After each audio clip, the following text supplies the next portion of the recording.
of my house yesterday, although there weren't a lot of people there happy with them. But they did it because there's not a one of those officers I talked to that wasn't sickened to the core about what they witnessed. And knowing that when you're part of an organization, the culture permeates all of us. A culture that allows things to happen. A culture where the public cannot trust. And we know that this is systemic, not just in Minneapolis and Minnesota, but it needs to start somewhere. It needs to start where we know things happen. And I know what organizations look like when you're serving. I have served in some of the finest organizations, whether they were public schools or whether it was in the National Guard. And the leadership and the type of things you're committed to make a difference. And they can be generational. We know that deeply seated issues exist. And the reason I know it is, we saw the casual nature of the erasing of George Floyd's life and humanity. We also know by the reaction of the community, they expected nothing to happen. And the reason is because nothing did happen for so many times. I hear and listen and stood next to mothers who lost their children in this and say so many times, as I heard Mayor Carter say, I've heard others echo, being black should not be a death sentence. And for each and every one of us in law enforcement, you don't get judged right on the spot, especially with the finality of being killed in police custody. So Minnesotans, you can expect our administration to use every tool at our disposal to try and deconstruct systemic racism that is generations deep. And as we move forward, we're going to need to do it with the community. But I think the thing I'm hearing from the protesters is we're not watching and we don't care what you say. We care what you do. So today, as a step towards that deconstruction of systemic racism, the Minnesota Department of Human Rights is filing a commissioner's charge of discrimination to launch a civil rights investigation into the Minneapolis Police Department. The investigation will review MPD's policies, procedures, and practices over the last 10 years to determine if the department has utilized systemic discriminatory practices towards people of color.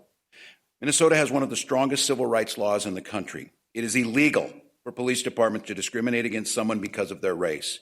This is the first time that the state is launching a civil rights investigation into the systemic discriminatory practices of the largest police department in the state. It is also the only investigation surrounding the killings of George Floyd, focusing on the policies and practices implemented by the Minneapolis Police Department. When the Minnesota Department of Human Rights finds civil rights violations, they seek structural change to prevent discrimination from occurring again. The Minnesota Department of Human Rights will also seek an agreement with the Minneapolis Police Department to implement interim measures immediately in advance of long-term measures to address systemic discriminatory practices. This effort is only one of many steps to come in our efforts to restore trust within those communities who have been unseen, unheard, and believe that those that are charged to serve and protect not only don't do that, they work against them. And I say this, as a white man who walks through life with pretty much relative ease, I can't ever know the pain of that back community members. But I hear you, I'm listening, and one of the things I need to do is use that ability to change and use that ability to build coalitions to make this situation that has become intolerable across the nation, that will not go away with tough talk and more people on the streets in uniform. It will go away with a sense of community you see being displayed up on the state capitol lawn today, with law enforcement and the people that they serve seeing themselves as neighbor in the same society and the same opportunities for their children. So you're going to hear from a group of leaders in here. You're going to hear from Commissioner Rebecca Lucero of the Minnesota Department of Human Rights. You're going to hear from a community leader whose voice booms throughout these issues in Justin Terrell. And you're going to hear from someone who has walked with me and has let me see through the eyes of a different perspective, and someone who's been at the heart of these changes and asking for these systemic changes, Lieutenant Governor Peggy Flanagan.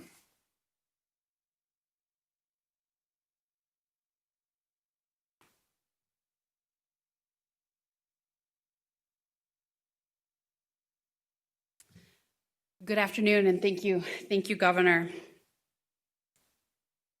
The murder of George Floyd is a tragedy.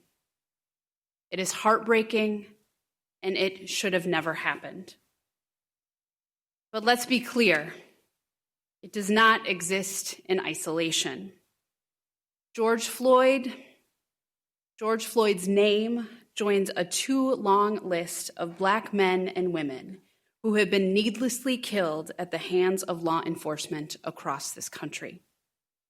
The grief and anger that has torn through our city and through our state did not emerge in a vacuum. It is built on years of injustice. This did not begin with George Floyd, but we can work to end it now. Under the leadership of Commissioner Rebecca Lucero and the Department of Human Rights, our administration has launched a civil rights investigation into the Minneapolis Police Department, not just around one case, but an investigation of the past 10 years. What is clear is that tragedies like the one that happened to George Floyd do not emerge from a few isolated bad actors, but from patterns of misconduct. A culture, and this is cultural, a culture that does not hold bad behavior accountable. This is not something that we can fix in one day or in 1 week, but we must pursue meaningful structural change. George Floyd deserves this of us. And every single person who is impacted by this culture deserves this of us. I said this past Saturday that the swell of mourning and grief and anger has been just below the surface in our state, and now it has burst into public and national view. Communities have been asking and organizing for structural change of the Minneapolis Police Department for years. Their work has paved the way for what we are launching here today. This is one piece of the puzzle to getting justice for George Floyd and all Black Minnesotans who have not been served or protected by the Minneapolis Police Department. It is one piece of the puzzle to holding all 4 officers accountable for George's murder and changing the culture that made them. A culture that does not value the lives of Black Minnesotans. As a light-skinned Native woman, I grapple daily with my role. And in particular, over the last week, I have grappled with my role as a light-skinned Native woman, but also as Lieutenant Governor of Minnesota, to do everything I can to undo the anti-Blackness that lives within our community and within our state. This action that we're taking today is one tangible step forward that is critical to correcting the injustice that plagues us. This problem has been years in the making, but we have an opportunity to seize this moment to make it better, to take a solid first step of many, many steps that we must do in each branch of government to deconstruct the system of racism that, frankly, has always existed in this state. We can and we must. And we must take this moment to change it all. And with that, I'd like to introduce to you Commissioner Rebecca Lucero of the Minnesota Department of Human Rights.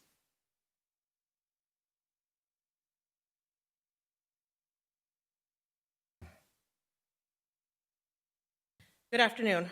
My name is Rebecca Lucero, and I'm the Commissioner for the Department of Human Rights.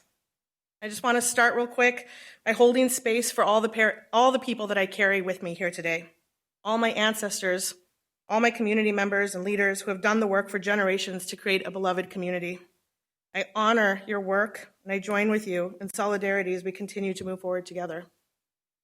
As the Commissioner of the Minnesota Department of Human Rights, my agency is charged with enforcing one of the strongest civil rights laws in the country, the Minnesota Human Rights Act. And today, we continue our ongoing work to secure justice by announcing that our department is opening a civil rights investigation into the Minneapolis Police Department. Under the Minnesota Human Rights Act, it is illegal for a police department to discriminate against someone because of their race. When our department finds civil rights violations, we seek structural change. Our investigation will look at the Minneapolis Police Department over the past 10 years to determine if they have utilized systemic discriminatory practices towards people of color. We will review the department's trainings, policies, procedures, and practices. The death of George Floyd is what launched this investigation. George Floyd should be alive. He deserved to live a life full of dignity and joy. And what we all know to be true, what Mayor Fry, Mayor Carter, the governor, lieutenant governor, and countless community members have repeatedly stressed is that what communities of color and indigenous communities are facing today is the direct result of 400 plus years of intentional decisions to create and sustain systems, policies, and processes that have resulted time and time again in systemic. At this point, I want to exaggerate it. Are they moving? Are they starting to move west? Looks like it, huh? No?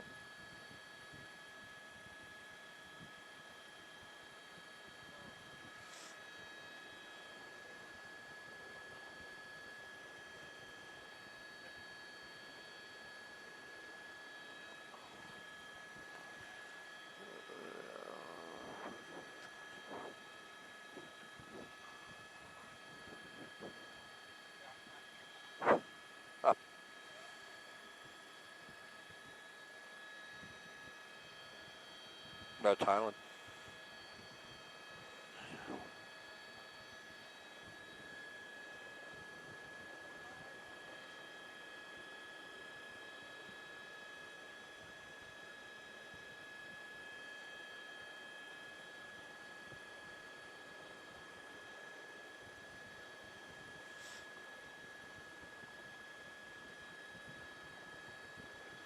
More units are pouring in here.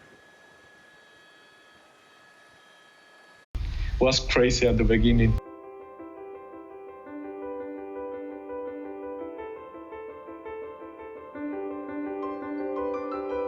I'm symptomatic right now. I feel tired with little dry cough. Lung ultrasound is really useful in COVID. I was so eagerly waiting, longing for returning back to my hospital that the waiting seemed forever to me. We have to consider social media as a new way, alternative way to learn. It's the best way to share experiences globally.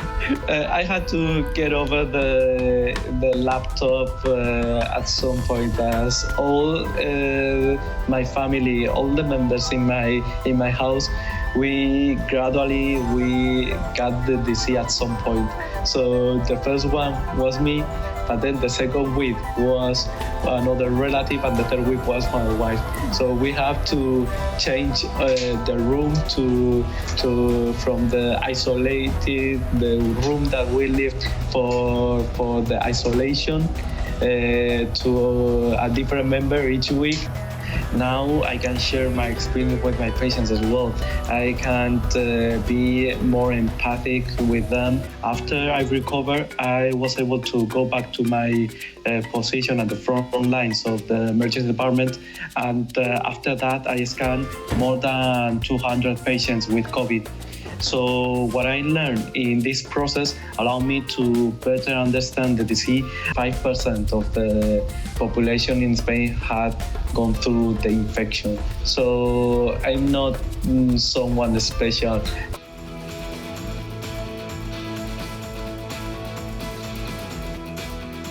Disinformation, alternative facts, fake